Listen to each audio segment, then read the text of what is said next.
सभी चिकित्सक गणों को नमस्कार। आज हम लोग nano technology of electrohomoeopathy medical research studies में क्लास थर्ड सेकंड बैच को रीड कर रहे हैं। आप सभी देख रहे होंगे pulse diagnosis treatment in electrohomoeopathy. सभी को जानकारी होनी चाहिए कि जब हमारे पास कोई पेशेंट आता है तो सबसे पहले हम उस पेशेंट का नाम पूछते हैं और बीमारी जानने का प्रयास करते हैं। कई बार पेशेंट हमें अपनी बीमारी बता देता है और कई बार हमें पेशेंट की बीमारी को खोजना होता है। तो हम नारायण हर्बल स्पाइसरिक अनुसंधान केंद्र के द्वारा इलेक्ट्रोहोम्योपैथी चिकित्सा विज्ञान में पल्स डायग्नोसिस कैसे करें। पल्स डायग्नोसिस जो प्रोसेस है, सभी सिस्टम ऑफ मेडिसिन के जो चिकित्सक होते हैं, रिसर्चर्स होते हैं, उनके लिए ये एक प्रयास होता है कि इसके माध्यम से हम रोगों को कैसे जाने कि व्यक्ति को कौन सा रोग हुआ है। आप सभी को दिख रहा होगा कि मैंने दो हैंड्स का चित्र बनाया है, एक है लेफ्ट हैंड और एक है राइट हैंड। लेफ्ट हैंड के रिगार्डिंग कुछ 3 पॉइंट्स होते हैं। आप सभी को ज्ञात होगा कि हम जब पल्स किसी का लेते हैं तो जैसे ये हैंड है, तो हैंड के ये 3 अंगुल हमको नापना होता है और तब हमें पल्स के लिए अंगूठे साइड से 3 अंगुलियों का सहारा लेना पड़ता है। जस्ट राइट हैंड में भी सेम प्रोसेस होता है, 3 अंगुली नापते हैं और उसके पश्चात यहाँ से पल्स लेने की जो प्रोसेस होती है वो की जाती है।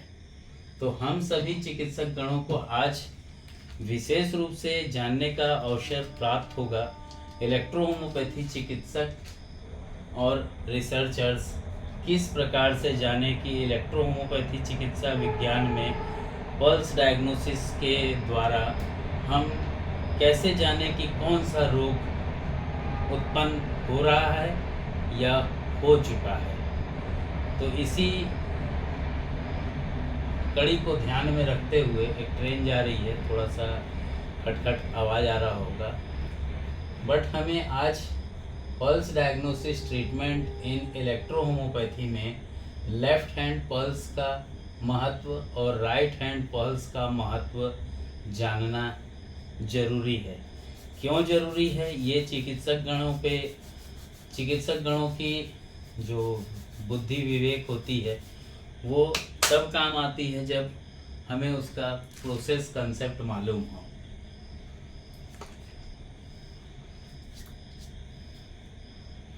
नारायण हर्बल स्पाइसरिक अनुसंधान केंद्र की जो नासक मेथोडोलॉजी है उसके द्वारा पल्स डायग्नोसिस एक प्राचीन और वैज्ञानिक चिकित्सा पद्धति के तौर पे देखी जाती है, जो मानव शरीर के विभिन्न अंगों और प्रणालियों की स्थिति का आकलन करने में हमें अत्यंत प्रभावी बनाता है। इस पद्धति का मुख्य उद्देश्य शरीर के आंतरिक असंतुलन और स्वास्थ्य को बेहतर तरीके से समझने और किसी भी बीमारी या विकार का प्रारंभिक स्तर पर पता लगाने की एक प्रोसेस होती है। नाड़ी यानी पल्स का जो डायग्नोसिस की प्रक्रिया है उसमें नाड़ी की धड़कन, नाड़ी का जो स्पंदन होता है उसके माध्यम से शरीर के आंतरिक अंगों की जानकारी हम प्राप्त कर सकते हैं। इस चार्ट के माध्यम से इलेक्ट्रोहोम्योपैथी चिकित्सकों को मैं विस्तार पूर्वक इसकी जानकारी दोनों हाथों के माध्यम से, जिसमें बायां हाथ और दाहिना हाथ, राइट हैंड और लेफ्ट हैंड की जो नाड़ी से संबंधित विभिन्न अंगों और प्रणालियों की जानकारी इसमें शामिल करता हूँ। नाड़ी निदान पल्स डायग्नोसिस का महत्व। नारायण हर्बल स्पैजरिक अनुसंधान केंद्र के द्वारा नाड़ी निदान की जो प्रक्रिया है वो अत्यंत सटीक और प्रभावी है। इस विधि के माध्यम से विभिन्न अंगों और प्रणालियों की स्थिति का गहन अध्ययन किया जा सकता है, जिससे चिकित्सक को सही निदान और उपचार योजना बनाने में सहायता मिलती है। पल्स की धड़कन और जो उसका स्पंदन होता है उसके विभिन्न पहलुओं का विश्लेषण करके स्वास्थ्य विशेषज्ञ शरीर के आंतरिक संतुलन, ऊर्जा प्रवाह और अंगों के कार्य को समझ सकते हैं। नाड़ी निदान प्रक्रिया के कई लाभ होते हैं, जिसमें शामिल जो चीज़ें हैं मैं उन तथ्यों पे भी नज़र डालूंगा, प्रकाश डालूंगा। सटीक निदान, नाड़ी की धड़कन के माध्यम से विभिन्न अंगों की स्थिति का सटीक आकलन किया जा सकता है। इसमें प्रारंभिक पहचान किसी भी बीमारी या विकार का प्रारंभिक स्तर पर ही पता लगाया जा सकता है, जिससे समय पर उपचार संभव हो सके। व्यापक दृष्टिकोण जो होती है, नाड़ी निदान पूरे शरीर के स्वास्थ्य का व्यापक दृष्टिकोण प्रदान करता है।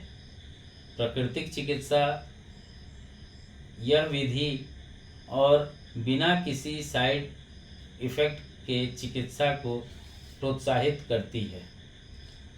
आइए हम लोग पहले राइट हैंड को पढ़ लेते हैं। दाहिना हाथ की जो नाड़ी होती है, पल्स होती है, उसमें आप लोग देख रहे होंगे HEART हार्ट, LIVER लीवर और kidney ST that means stomach है, GB that means gall bladder है। मार्कर नहीं मिल पा रहा था तो मैंने पढ़ाना ही तो है।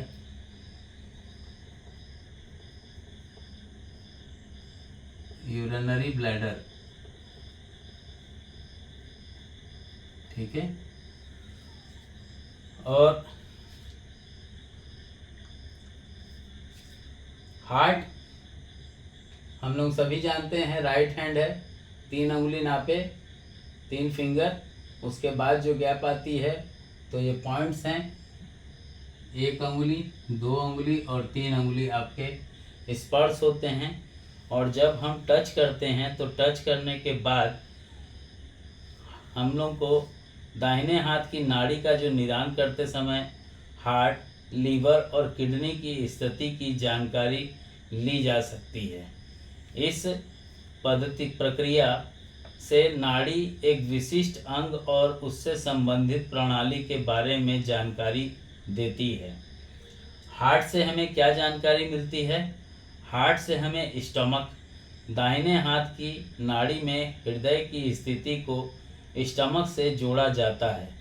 इसका अर्थ यह है कि जब हम हृदय की नाड़ी का अध्ययन करते हैं तो हमें पेट और पाचन तंत्र की स्थिति के बारे में जानकारी प्राप्त होती है। नाड़ी निदान की जो प्रक्रिया होती है उसमें हृदय का जो महत्व होता है वो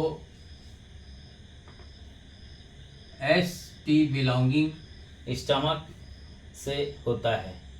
पाचन तंत्र का आकलन हृदय की नाड़ी की धड़कन से यह पता चलता है कि व्यक्ति का पाचन तंत्र कैसा कार्य कर रहा है।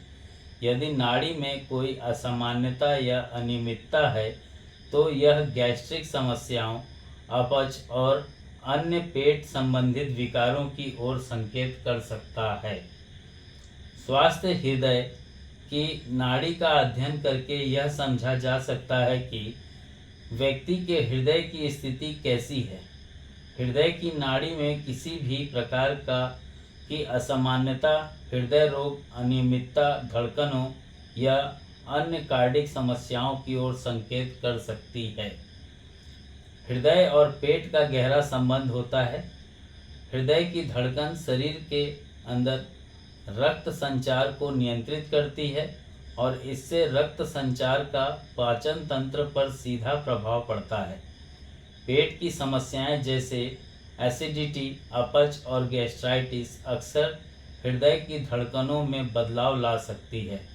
यह नाड़ी निदान में बहुत महत्वपूर्ण है क्योंकि यह संकेत करता है कि किसी व्यक्ति का पाचन तंत्र और हृदय एक दूसरे के साथ कैसे संवाद कर रहे हैं।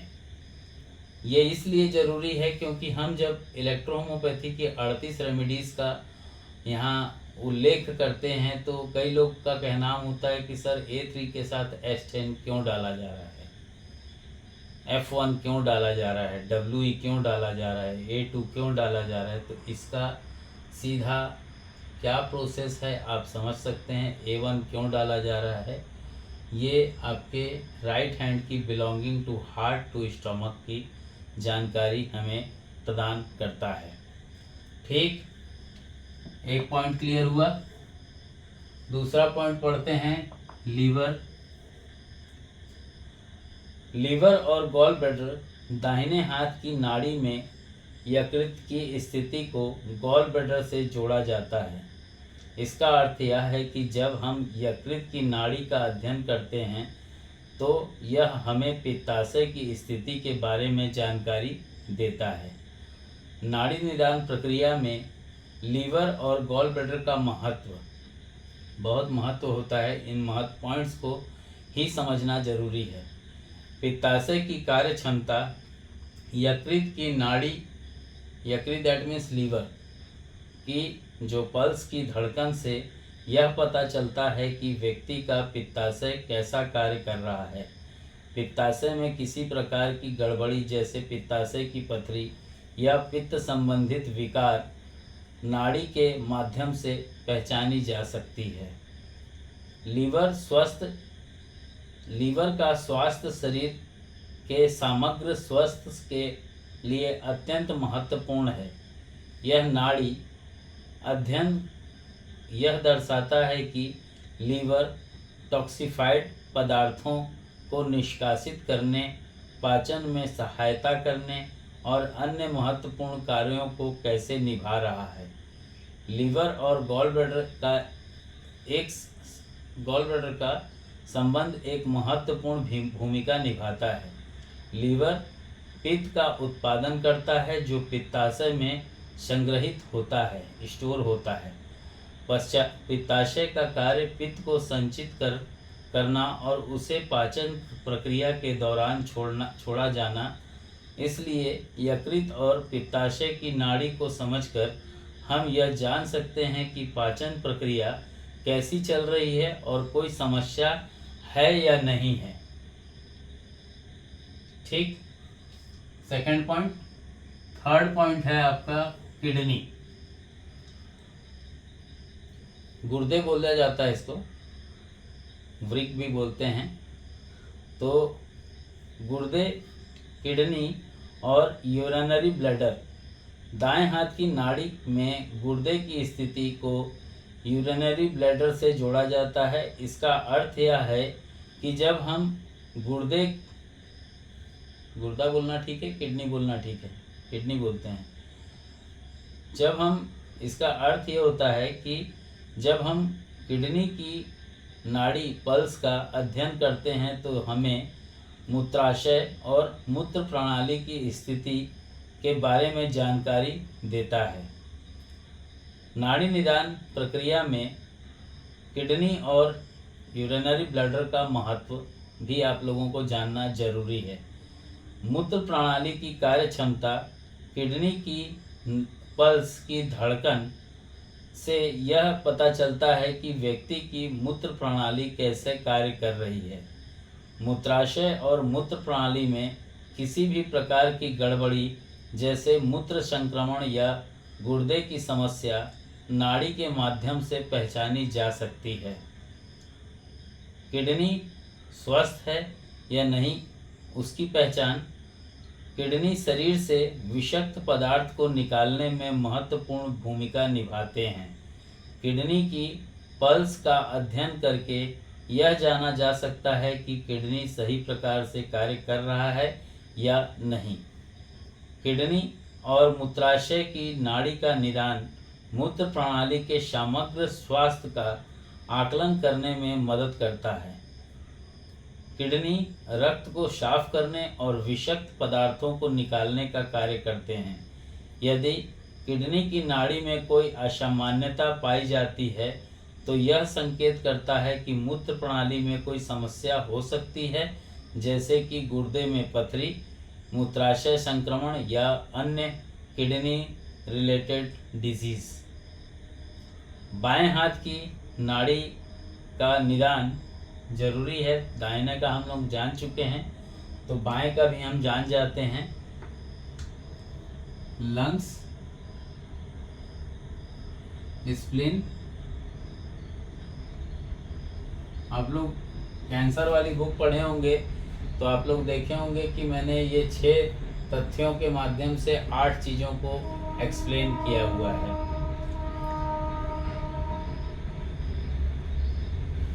हार्ट। अब हम लोग लेफ्ट हैंड के पल्स डायग्नोसिस प्रोसेस को भी समझ लेते हैं। बाएं हाथ की नाड़ी का निदान करते समय लंग्स, जिसको हम लोग फेफड़े कहते हैं, तिल्ली जिसको हम स्प्लीन कहते हैं, और प्रीकार्डियम की जो स्थिति होती है उसकी जानकारी ली जा सकती है।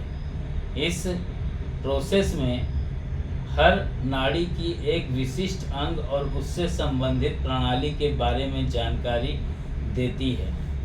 जैसे लंग्स के साथ क्या है, SI, आप लोग देख रहे होंगे SI, that means small intestine. यहाँ लिख देता हूँ,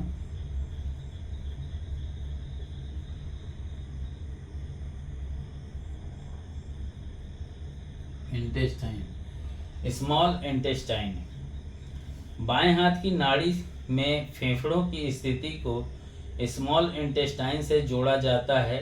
इसका अर्थ यह है कि जब हम फेफड़ों की नाड़ी का अध्ययन करते हैं तो हमें छोटी आंत की स्थिति के बारे में ये जानकारी देता है। नाड़ी निदान एक प्राचीन और प्रभावी चिकित्सा विधि है जो व्यक्ति के स्वास्थ्य की स्थिति को समझने के लिए नाड़ी के धड़कनों का अध्ययन करती है। इस प्रक्रिया में फेफड़े और छोटी आंत, जिसको हम लोग स्मॉल इंटेस्टाइन कहते हैं, इसका महत्व होता है। फेफड़े और छोटी आंत का संबंध शरीर की ऊर्जा के प्रबंधन और पोषक तत्वों के अवशोषण में महत्वपूर्ण भूमिका निभाते हैं। फेफड़े की नाड़ी का अध्ययन करके यह पता लगाया जा सकता है कि श्वसन प्रक्रिया और पाचन प्रक्रिया के बीच का संबंध कैसा कार्य कर रहा है।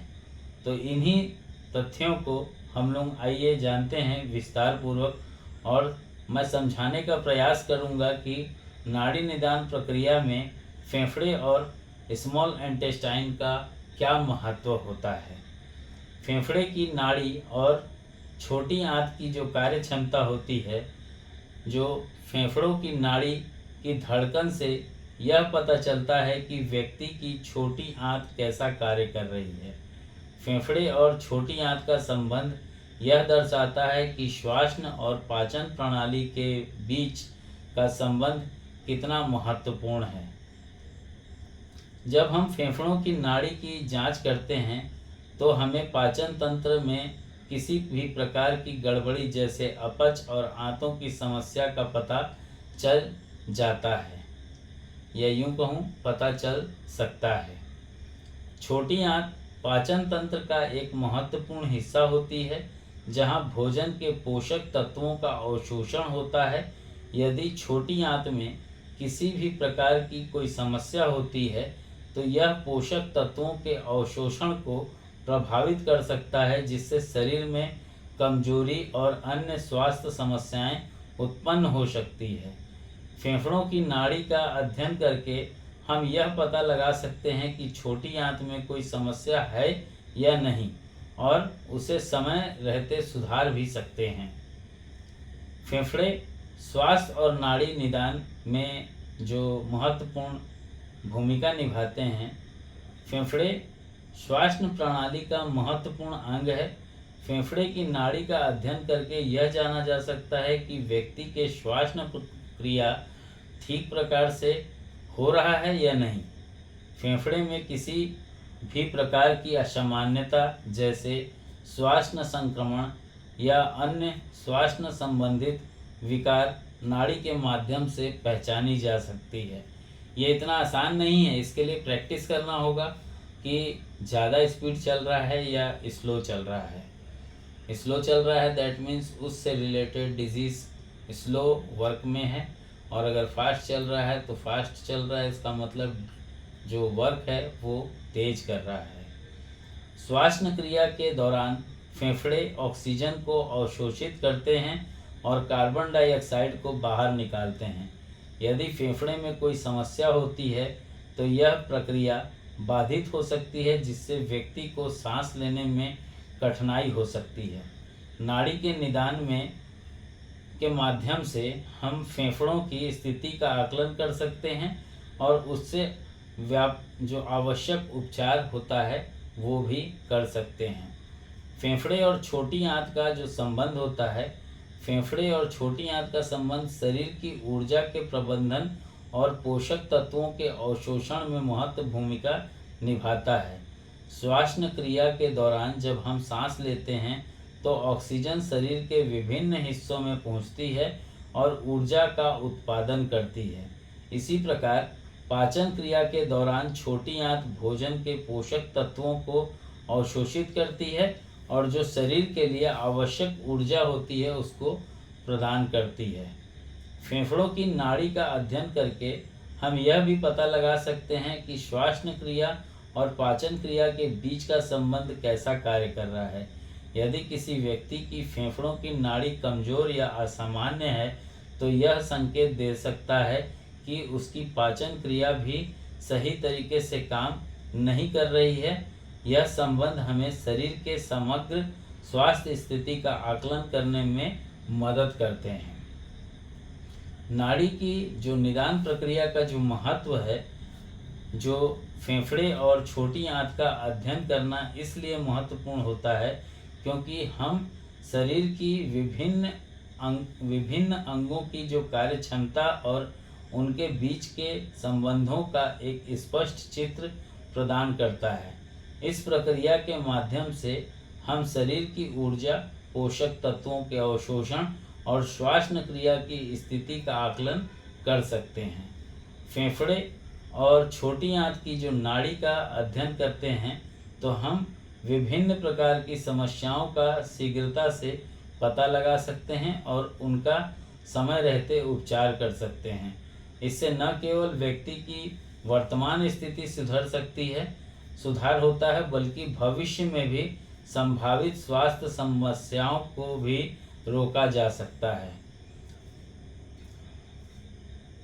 ये lungs related, spleen related conditions हैं जिनको मैंने क्लास के माध्यम से दर्शाने का प्रयास किया है। फिर भी प्रयास करूंगा कि कुछ एक पॉइंट्स हैं जिसको एक वीडियो में समझा पाना संभव नहीं हो सकेगा, इसलिए इसको एक नेक्स्ट वीडियो के माध्यम से मैं लेफ़्ट हैंड को विशेष रूप से समझाने का प्रयास करूंगा। फ़ोन में बैटरी कम होने की वजह से इसको 2 पार्ट में मैं क्लास को डाल रहा हूं। प्रयास करूंगा कि जैसे आप लोगों ने राइट हैंड को बहुत ध्यान से समझा है, उसी प्रकार से लेफ़्ट हैंड को, जैसे अभी मैंने लंग्स को एक्सप्लेन किया, स्प्लीन और प्रीकार्डियम को भी एक्सप्लेन करने के लिए एक नेक्स्ट वीडियो डाल रहा हूं, क्योंकि किसी बंदे का कॉल आ रहा है बार बार, वो क्लास को डिस्टर्ब कर दिया। कोई नईम जी हैं। ठीक है, जय हिंद, जय इलेक्ट्रो होम्योपैथी, जय काउंट सीजर मैटी जी, जय नासक मैथोडोलॉजी।